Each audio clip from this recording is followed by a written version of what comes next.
विद्या ज्ञान प्रवेश परीक्षा की तैयारी करने वाले सभी विद्यार्थियों को मेरा नमस्कार। जैसा कि आप सभी जानते हैं कि परीक्षा अब ऑफलाइन होगी, उसी के अंतर्गत आपके जीएस के क्वेश्चन जो हैं 35 प्रश्न आएंगे। आज हम आपके लिए 30 प्रश्न साइंस के लेकर के आया हूं और जिसका टॉपिक है मानव शरीर, पोषण एवं स्वास्थ्य। तो आइए शुरू करता हूं आज का ये वीडियो। सबसे पहला प्रश्न आपके सामने है कि अत्यंत छोटे जीवों को देखने के लिए किस यंत्र की आवश्यकता होती है?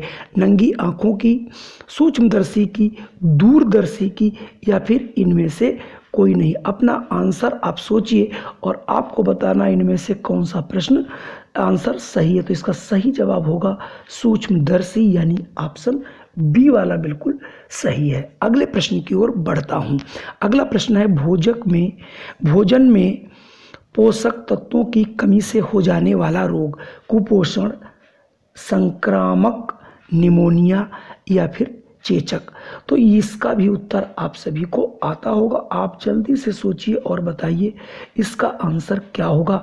तो भोजन में अगर पोषक तत्वों की कमी होती तो आपको हो सकता है कुपोषण, यानी ऑप्शन ए बिल्कुल सही है। चलिए बढ़ता हूं। अगला प्रश्न बेहद इंपॉर्टेंट और बहुत ही सरल प्रश्न है। ORS का घोल कौन से रोगी को दिया जाता है? चेचक वाले को, पीलिया वाले को, हैजा एवं पेचिश के या फिर जुखाम के लिए? तो ये प्रश्न काफ़ी आसान था और इसका आंसर अगर आप लगाते हैं हैजा और पेचिश तो आपका आंसर बिल्कुल सही है। अगला प्रश्न है चौथा, घर की सफाई के बाद कूड़ा कटकट फेंकना चाहिए कूड़ेदान में, दूसरे के घर में, नाली में या फिर सड़क पर? सही जवाब सभी को पता है कि कूड़ा जो है सदैव कूड़ेदान में फेंकना चाहिए, यानी यहाँ से ऑप्शन ए वाला आपका बिल्कुल सही होगा। प्रश्न पांचवा और इस पृष्ठ पर छपा हुआ अंतिम प्रश्न है। तो प्रश्न यहाँ से आपसे पूछा जा रहा है, हैजा फैलता है मच्छर द्वारा, रोगी को छूने से, मक्खी से या फिर आपके कुत्ते के काटने से? तो जो हैजा होता है, हैजा रोग, ये आपका फैलता है मक्खी के द्वारा, यानी ऑप्शन सी आपका बिल्कुल सही होगा। चलिए बढ़ते हैं अगले प्रश्न पर।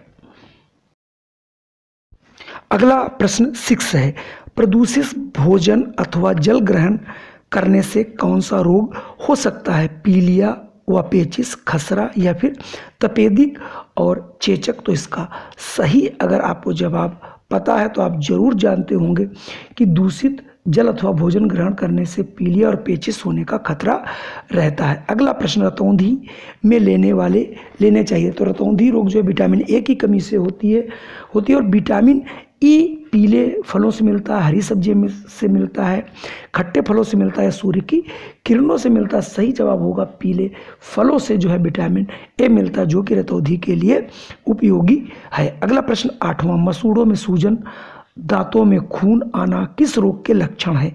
पता होगा ये जो आपका दांतों में तो रिकेट्स रोग है, ये घींगा है, रतौंधी है या फिर स्कर्वी है? तो जो मसूड़े संबंधी या दांतों में जो खून आता है ये होता है स्कर्वी रोग। अगला है विटामिन डी पाया जाता है मछलियों में, खट्टे फलों में, शलजम में या फिर दूध में? जैसा कि आपको पता है आयोडीन युक्त नमक खाया जाता है, तो ये प्रचुर मात्रा में और किस चीज़ में? फलों में पाया जाता है। तो उस फल का नाम है शलजम, यानी ऑप्शन सी यहाँ से बिल्कुल सही है। चलिए बढ़ते हैं अगले प्रश्न पर। 10वां प्रश्न है, घेंघा रोग किसकी कमी से होता है? सबको पता होगा पोटेशियम, लोहा, कैल्शियम या फिर आयोडीन? इसका सही जवाब होगा आयोडीन। आप सभी को इसका आंसर जरूर आता होगा क्योंकि ये प्रश्न बेहद इंपॉर्टेंट है और कई बार पूछा गया है। अगला प्रश्न है, लोहे की कमी से कौन सा रोग होता है? Very most important, anaemia, kwashiorkor, scurvy या फिर मेरेस्मस? तो सही आंसर होगा एनीमिया। अगला प्रश्न है, सूर्य के प्रकाश में कौन सा विटामिन प्राप्त होता है? सभी को मालूम है कि सूर्य के प्रकाश में विटामिन डी प्राप्त होता है, लेकिन ये बेहद मोस्ट इम्पॉर्टेंट प्रश्न की श्रेणी में रखा गया है। अगला प्रश्न है, शरीर में रोगों के लिए प्रतिरोधक क्षमता बढ़ाता है विटामिन, खनिज लवण, ग्लूकोज या फिर हार्मोन्स? तो इसका सही जवाब होगा विटामिन जो है ये प्रतिरोधक क्षमता को बढ़ाता है, इसीलिए बच्चों को अतिरिक्त खुराक विटामिन ए वगैरह की दी जाती है। अगला प्रश्न है, विटामिन ए की कमी से कौन सा रोग होता है? पहले बता चुका हूँ, विटामिन ए की कमी से आपका जो है रतौंधी रोग होता है, तो यहाँ से आप ऑप्शन बी सही कर लेंगे। अगला प्रश्न है, विटामिन सी की कमी से कौन सा रोग होता है? इसके पहले नाम आ चुका है, विटामिन सी की कमी से रिकेट्स रोग हो जाता है, जो कि आपके दांतों से खून आना या मसूड़ों में से खून आना जो है रहता है। अगला हमारा प्रश्न 16वां, विटामिन डी की कमी से कौन सा रोग होता है? तो विटामिन डी जो होता है वो रिकेट्स रोग हो जाता है। अगला प्रश्न हमारे पास है, चित्र पर आधारित है, इस पर आपको ढेर सारे प्रश्न मिलते हैं, इसलिए इन प्रश्नों को करना बहुत जरूरी है। विटामिन सी प्राप्त होता है, सभी को मालूम है, जो खट्टी चीज़ें होती हैं उनसे विटामिन सी प्राप्त होता है। गाजर, मूली और आगे एक और कुछ बना जो नहीं समझ में आता है, लेकिन पहले नंबर पे छपा हुआ 17 नंबर पे नींबू जो है ये खट्टा होता है, इसलिए इसमें विटामिन सी पाया जाता है। अगला प्रश्न 18 है, शरीर को ऊर्जा प्रदान करने वाला भोज्य पदार्थ होता है? तो आपने पढ़ा होगा, जो शरीर में ऊर्जा प्रदान करता है ये होता है कार्बोहाइड्रेट। ना तो ये विटामिन होती है, ना ये प्रोटीन होती है, ना ही ये लवण होते हैं। चलिए बढ़ते हैं हम अगले प्रश्न पर। अगला प्रश्न भी आप सबने पढ़ा होगा, सबसे मजबूत पेशियां कौन सी होती हैं? जबड़े की, पलकों की, हाथ पैर की, हृदय की। सभी को पता है जो जबड़े की मांसपेशियां होती है सबसे मजबूत होती हैं, तो यहाँ से ऑप्शन आपका ए सही होगा। अगला प्रश्न है, चेहरे में अस्थियां कितनी होती हैं? यानी चेहरे में हड्डियां कितनी होती हैं? ये होती हैं 14, आपको याद रखनी है। जिस प्रकार से शरीर में 206 हड्डियां होती हैं, हमें याद रखनी है। अगला प्रश्न, हड्डियां गति नहीं करती उसे क्या कहते हैं? जो हड्डियां गति नहीं करती उन्हें कहते हैं अचल संधि। अचल माने चल माने चलना, अचल माने न चलने वाली। अब अगला प्रश्न से जो मैंने आपको बताया था वही प्रश्न आपसे पूछ भी लिया गया है। मानव शरीर में कुल कितनी हड्डियां पाई जाती हैं? सभी को पता होगा, जो बच्चे पढ़ते हैं, कि मानव शरीर में 206 हड्डियां पाई जाती हैं।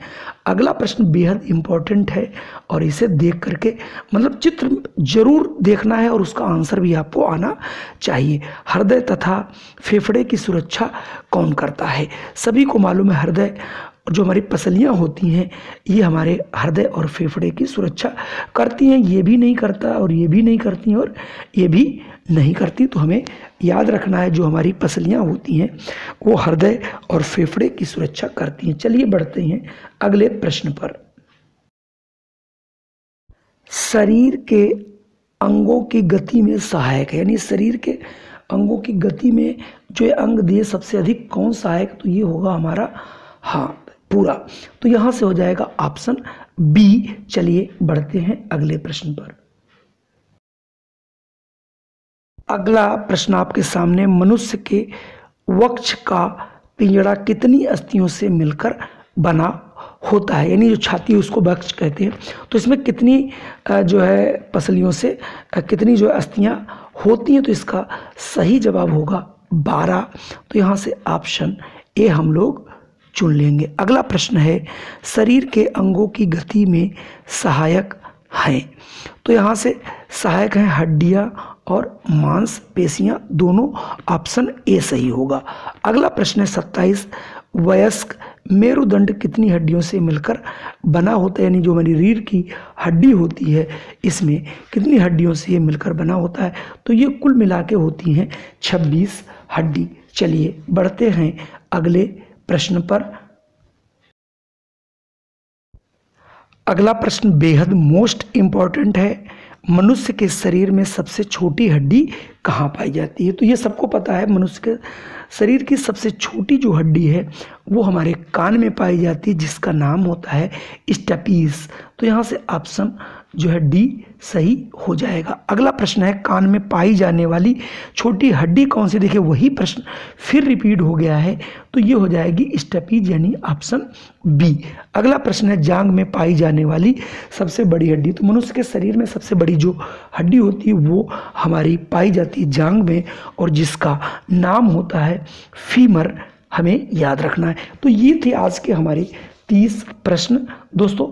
तो मुझे आशा है कि आप लोगों को ये 30 प्रश्न जरूर पसंद आए होंगे। फिर मैं मिलता हूँ आपको एक अगले वीडियो में। अगर आप हमारी वीडियो पे पहली बार आए हैं तो कृपया वीडियो को कर दीजिए लाइक और कर लीजिए सब्सक्राइब, बेल आइकन दबा दीजिए। इस प्रकार की वीडियो आपको सदैव हमारे चैनल पे मिलती रहेंगी। जय हिंद, वंदे मातरम।